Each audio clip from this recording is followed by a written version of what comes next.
नमस्कार दोस्तों, हमारे YouTube चैनल में आपका स्वागत है। इस वीडियो में हम बात करेंगे कुछ ऐसी कंपनियों के बारे में जो कल बाजार के फोकस में रह सकती हैं। तो ढेर सारी कंपनियां हैं, कुछ कंपनियों के रिजल्ट आए हैं, कुछ कंपनियों में खबरें देखने को मिल रही हैं। इन सारी चीजों पे हम इस वीडियो में चर्चा करेंगे। लेकिन उससे पहले मैं कहना चाहूंगा कि अगर आपने हमारे चैनल को सब्सक्राइब नहीं किया है तो कृपया सब्सक्राइब कर लें और बेल आइकन भी दबा लें। पहले पहल डिस्कस कर लेते हैं मज़गान डॉक के बारे में। आज इसमें ज़बरदस्त तेज़ी देखने को मिली है। हालांकि दोपहर के बाद इसमें तेज़ी रही है क्योंकि उससे पहले बिल्कुल फ्लैट ट्रेडिंग होते हुए देखने को मिली है। अच्छी खासी तेज़ी रही है। कुल 4% के आसपास की हरियाली के बाद क्लोजिंग देखने को मिली है, लेकिन इसने 4300 का आंकड़ा आज पार कर दिया था। आज कंपनी ने अपने Q2 के नतीजे जारी किए हैं। कंपनी का रेवेन्यू 51% ईयर ऑन ईयर बढ़ा है। कंसोलिडेटेड रिजल्ट की बात हम कर रहे हैं। 2757 करोड़ रुपए कंपनी ने अपना इस बार का रेवेन्यू दिखाया है, जो एस्टिमेट के से काफ़ी ज़्यादा देखने को मिल रहा है। एबिटा भी इसका 189% ईयर ऑन ईयर बढ़ा है। 511 करोड़ रुपए कंपनी ने एबिटा दर्ज किया है, जबकि इसका एस्टिमेट लगाया गया था 364 करोड़ रुपए का। तो एस्टिमेट से काफ़ी बेहतर इसका एबिटा देखने को मिल रहा है। 511 करोड़ रुपए का मार्जिन जो है इसकी बड़ी है, दोगुना के करीब बढ़ी है। इसका एस्टिमेट हालांकि करीब करीब 17% का लगाया गया था, लेकिन एस्टिमेट को भी बीट किया है कंपनी के मार्जिन ने। 18.5% इस बार कंपनी का मार्जिन रहा है, जो पिछले साल 9.7% रहा था। नेट प्रॉफिट की बात करें तो 76% ईयर ऑन ईयर बढ़ा है। 585 करोड़ रुपए कंपनी ने नेट प्रॉफिट दर्ज किया है। सितंबर के क्वार्टर में जो टोटल कंपनी का बुकिंग थी यानी ऑर्डर वैल्यू मिली है, वो 39,872 करोड़ रुपए की रही है। इसके साथ ही रिजल्ट के साथ ही कंपनी ने इंतरिम डिविडेंड का भी ऐलान किया है। 23.19 रुपए पर शेयर के हिसाब से इंतरिम डिविडेंड देगी कंपनी। तो आप चाहें तो इस पे कल नज़र रख सकते हैं। हीरो मोटोकॉर्प के बारे में बात करें तो मामूली हरियाली के साथ क्लोजिंग देखने को मिली, हालांकि दोपहर में इसमें गिरावट रही थी। अपडेट इसमें यह है कि कंपनी का आउटलाइन एक्सपेंशन प्लान देखने को मिला है। यूरोप और यूके में ये इसका कंपनी अपना प्लान कर रही है। मल्टीपल यूरोपियन मार्केट में सेकेंड हाफ ईयर में ये इसका प्लान देखने को मिल सकता है। तो आप चाहें तो इस पे भी नज़र रख सकते हैं। मणप्पुरम फाइनेंस लिमिटेड के बारे में बात करें तो 4.25% के आसपास की तेज़ी के साथ इसमें क्लोजिंग रही है। कंपनी ने अपने रिजल्ट जारी किए हैं। 2% नेट प्रॉफिट पिछले साल के मुकाबले बढ़ा है। 572 करोड़ रुपए कंपनी ने नेट प्रॉफिट दिखाया है। नेट इंटरेस्ट इनकम भी इसका बढ़ा है 17.4%। 1471 करोड़ रुपए से बढ़कर इस बार 1727 करोड़ रुपए कंपनी का नेट इंटरेस्ट इनकम देखने को मिला है। ग्रॉस एनपीए जो रहा है वो 2.43% देखने को मिला है, जो पिछले क्वार्टर में ये 1.96% रहा था। नेट एनपीए की बात करें तो ये भी 2.25% के आसपास देखने को मिला है, जो पिछले क्वार्टर में ये 1.7% रहा था। वहीं अगर गेल इंडिया के बारे में बात करें तो मामूली हरियाली के साथ क्लोजिंग रही। हालांकि बाजार के टाइम में इसमें ज़बरदस्त गिरावट रही। आखिरी के दौर में थोड़ी सी इसमें तेज़ी आई है और हरियाली में क्लोजिंग देखने को मिली है। कंपनी ने भी अपने क्वार्टरली नतीजे जारी किए हैं। कंसोलिडेटेड नेट जो रेवेन्यू है वो 2.4% क्वार्टर ऑन क्वार्टर के हिसाब से डाउन हुआ है। पिछले क्वार्टर में कंपनी ने 34,738 करोड़ रुपए रेवेन्यू दिखाया था, जो इस बार 33,889 करोड़ रुपए रहा है। हालांकि इसका एस्टिमेट जो था उसके आसपास देखने को मिला है, क्योंकि इसका एस्टिमेट 33,936 करोड़ रुपए का विशेषज्ञों ने लगाया था। एबिटा भी कंपनी का 18% डाउन हुआ है। 3937 करोड़ रुपए कंपनी ने इस बार एबिटा दर्ज किया है, जो पिछले क्वार्टर में 4790 करोड़ रुपए रहा था। इसका एस्टिमेट 4018 करोड़ रुपए का आसपास रखा गया था। तो एस्टिमेट से कमज़ोर देखने को मिला है। पिछले क्वार्टर से भी कंपनी का एबिटा कमज़ोर देखने को मिला है। मार्जिन भी 220 बेसिस पॉइंट कमज़ोर हुआ है इस बार। 13.8% से घटकर 11.6% कंपनी का मार्जिन देखने को मिल रहा है। नेट प्रॉफिट भी 16% क्वार्टर ऑन क्वार्टर डाउन हुआ है। 2690 करोड़ रुपए कंपनी ने इस बार नेट प्रॉफिट दर्ज किया है, जो पिछले क्वार्टर में 3183 करोड़ रुपए था। वहीं इसकी जो एस्टिमेट लगाया गया था वो 2616 करोड़ रुपए का लगाया गया था। अगर इसके अन्य सेगमेंट के नतीजों के बारे में बात करें तो नेचुरल गैस का जो रेवेन्यू है वो 2845 करोड़ रुपए रहा है। क्वार्टर ऑन क्वार्टर इसमें मामूली गिरावट है, लेकिन ईयर ऑन ईयर 12% से ज़्यादा की ग्रोथ है। एलपीजी की बात करें तो 186 करोड़ रुपए कंपनी ने रेवेन्यू इसमें दर्ज किया है। 3.2% ईयर क्वार्टर ऑन क्वार्टर इसमें ग्रोथ देखने को मिल रही है। हालांकि ईयर ऑन ईयर मामूली ग्रोथ देखने को मिल रही है। नेचुरल गैस मार्केटिंग की बात करें तो ये 32,151 करोड़ रुपए कंपनी ने रेवेन्यू ग्रोथ किया है, लेकिन क्वार्टर ऑन क्वार्टर ये कमज़ोर देखने को मिला है। करीब करीब 3% कम हुआ है कंपनी का रेवेन्यू इस सेगमेंट में। हालांकि ईयर ऑन ईयर में 2% की बढ़त देखने को मिली है। एलपीजी लिक्विड हाइड्रोकार्बन्स की बात करें तो इस सेगमेंट में भी कंपनी का रेवेन्यू इस बार 1296 करोड़ रुपये रहा है। क्वार्टर ऑन क्वार्टर इसमें 10.5% से ज़्यादा की ग्रोथ रही है। ईयर ऑन ईयर 25% से ज़्यादा की ग्रोथ रही है। पेट्रोकेमिकल्स की बात करें तो इसमें भी इसके कंपनी का रेवेन्यू जो रहा है इस सेगमेंट में 2176 करोड़ रुपए की रही है। 33% क्वार्टर ऑन क्वार्टर ग्रोथ है इसमें। 24% से ज़्यादा ईयर ऑन ईयर ग्रोथ रही है। सिटी गैस की बात करें तो सिटी गैस के सेगमेंट में भी अच्छी खासी रेवेन्यू कंपनी ने दिखाया है। 3412 करोड़ रुपए कंपनी का रेवेन्यू रहा है सिटी गैस सेगमेंट में। ये क्वार्टर ऑन क्वार्टर करीब 6% बढ़ा है और ईयर ऑन ईयर 15% इसमें बढ़त देखने को मिली है। तो आप इस पे चाहे तो नज़र रख सकते हैं। टाइटन कंपनी के बारे में बात करते हैं तो आज इसने भी अपने क्वार्टरली नतीजे जारी किए हैं। कंसोलिडेटेड रेवेन्यू कंपनी का 16% ईयर ऑन ईयर बढ़ा है। 14,534 करोड़ रुपये कंपनी ने इस बार अपना रेवेन्यू दिखाया है, जबकि इसका एस्टिमेट 13,425 करोड़ रुपये का रखा गया था। एबिडा हालांकि 12% डाउन हुआ है ईयर ऑन ईयर। 1236 करोड़ रुपये कंपनी ने एबिडा दिखाया है, जबकि इसका एस्टिमेट 1566 करोड़ रुपये का रहा था। मार्जिन 280 बेसिस पॉइंट कमज़ोर हुआ है। 8.5% कंपनी का जो है मार्जिन रहा था। इसका एस्टिमेट 11.7% रखा गया था।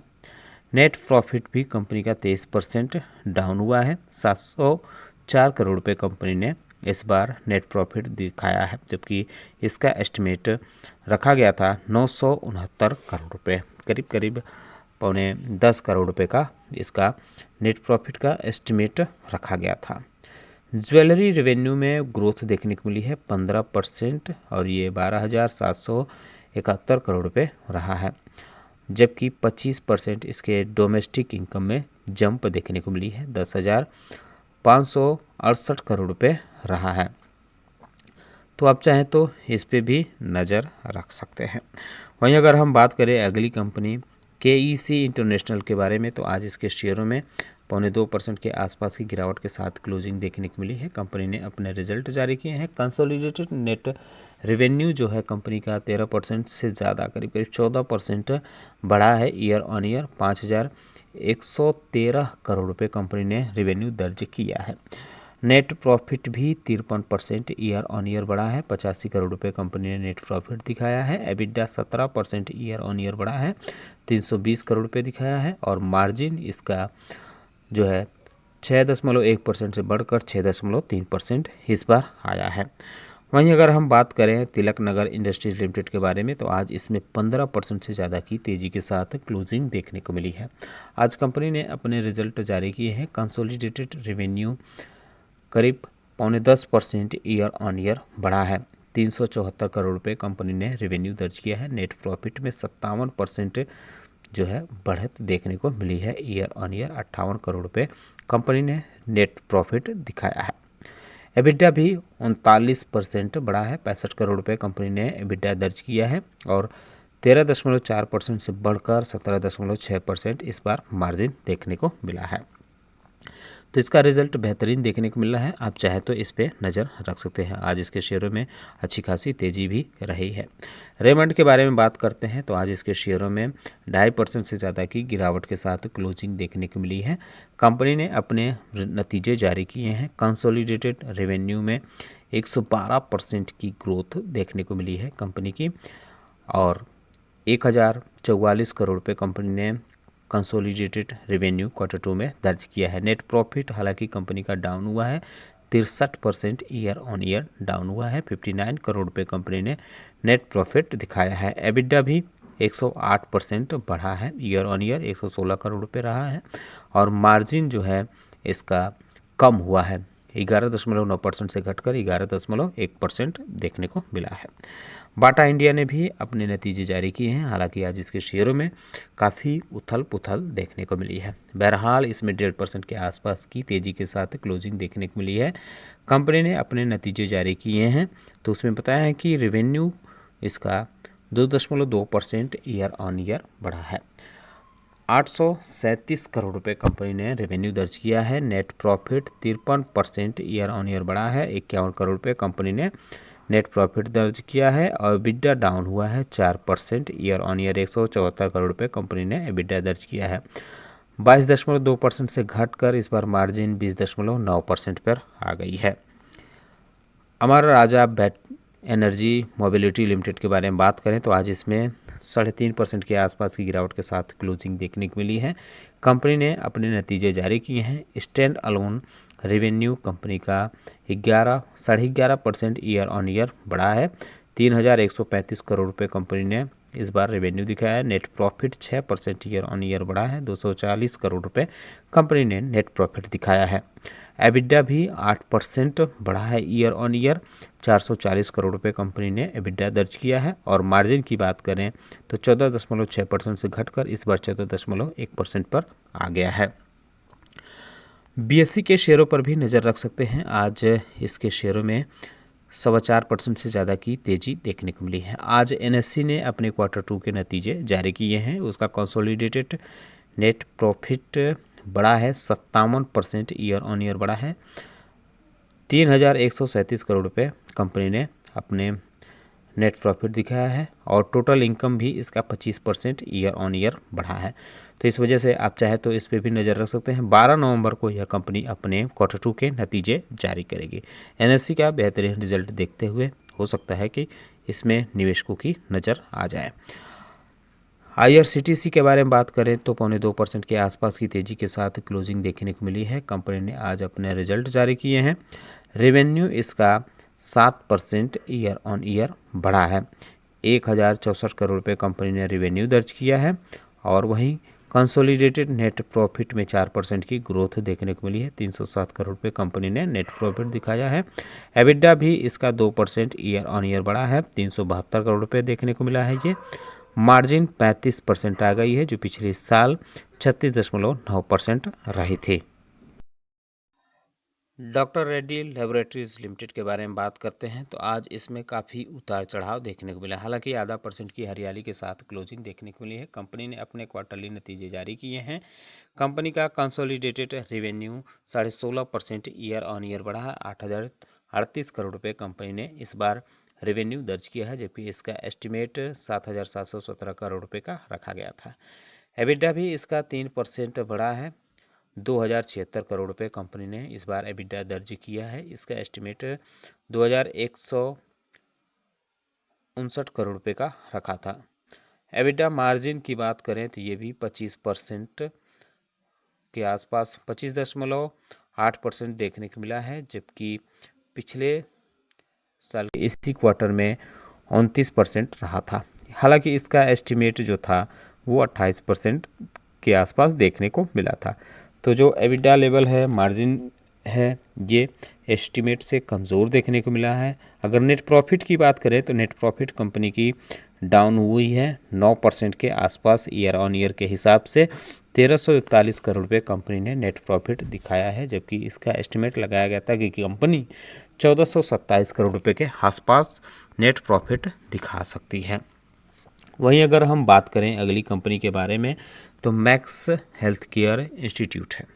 आज इसके शेयरों में दिन भर गिरावट रही। बाजार के आखिरी दौर में अचानक तेजी देखने को मिली है और 1.20% की तेजी के साथ क्लोजिंग रही है। कंपनी ने अपने क्वार्टरली नतीजे जारी किए हैं। रेवेन्यू इसका 25% से ज़्यादा ईयर ऑन ईयर बढ़ा है। 1707 करोड़ रुपए कंपनी ने रेवेन्यू दिखाया है। एबिडा भी इसका 16.25% के आसपास बढ़ा है। 451 करोड़ रुपए कंपनी ने एबिडा दिखाया है। मार्जिन जो है वो 28.4% से घटकर 26.4% आ गई है। हालांकि नेट प्रॉफिट में मामूली बढ़त देखने को मिली है 2% के आसपास और 282 करोड़ रुपए कंपनी ने नेट प्रॉफिट दर्ज किया है। CCL प्रोडक्ट्स लिमिटेड के बारे में बात करें तो आज इसमें 0.5% के आसपास की गिरावट के साथ क्लोजिंग देखने को मिली है। लेकिन जब कंपनी ने अपने नतीजे जारी किए हैं उसमें consolidated revenue 21.5% year on year बढ़ा है। 738 करोड़ रुपए कंपनी ने रेवेन्यू दिखाया है। नेट प्रॉफिट में भी ठीक ठाक बढ़त देखने को मिल रही है। 22% ईयर ऑन ईयर ग्रोथ है। 73 करोड़ रुपए कंपनी ने अपना इस बार नेट प्रॉफिट दिखाया है। एबिडा की बात करें तो इसमें भी 25% की ग्रोथ देखने को मिल रही है। ईयर ऑन ईयर के हिसाब से 137 करोड़ रुपए कंपनी ने एबिडा दिखाया है। मार्जिन भी इसकी बढ़ी है 18.1% से बढ़कर इस बार 18.6% आ गई है। आखिरी शेयर के बारे में बात करते हैं। वारे रिन्यूएबल टेक्नोलॉजी लिमिटेड के बारे में। दिन भर उथल पुथल रही लेकिन बाजार के आखिरी दौर में इसमें 5% की तेजी आई और अपर सर्किट भी लगा क्योंकि इसकी सर्किट लिमिट 5% है। बहरहाल कंपनी ने अपने नतीजे जारी किए हैं। कंसोलिडेटेड रेवेन्यू में ठीक ठाक बढ़त देखने को मिली है 249 यानी 250% इसमें बढ़त देखने को मिली है पिछले साल के मुकाबले। 524 करोड़ रुपए कंपनी ने रेवेन्यू दर्ज किया है जो पिछले साल 150 करोड़ रुपए रहा था। नेट प्रॉफिट में भी 161% की ग्रोथ है यानी 150% से ज़्यादा की ग्रोथ पिछले साल के मुकाबले देखने को मिल रही है। 20 करोड़ रुपए से बढ़कर इस बार 53 करोड़ रुपए कंपनी ने नेट प्रॉफिट दर्ज किया है। एबिडा में भी 133% की ग्रोथ है। 71 करोड़ रुपए कंपनी ने एबिडा दर्ज किया है और मार्जिन इसकी लेकिन देखने को मिली तो वो कमज़ोर आई है 20.4% से घटकर इस बार 13.6% कंपनी की मार्जिन रही है। तो इन सारी चीज़ों को ध्यान में रखते हुए आप चाहे तो इनके शेयरों पर नज़र रख सकते हैं जिन कंपनियों के बारे में हमने बात की है। उम्मीद करता हूं कि आपको हमारा वीडियो पसंद आया होगा। कैसा लगा है बताना ना भूलें। साथ ही साथ हमारे चैनल को सब्सक्राइब कर लें, बेल आइकन दबा लें। वीडियो देखने के लिए बहुत बहुत धन्यवाद।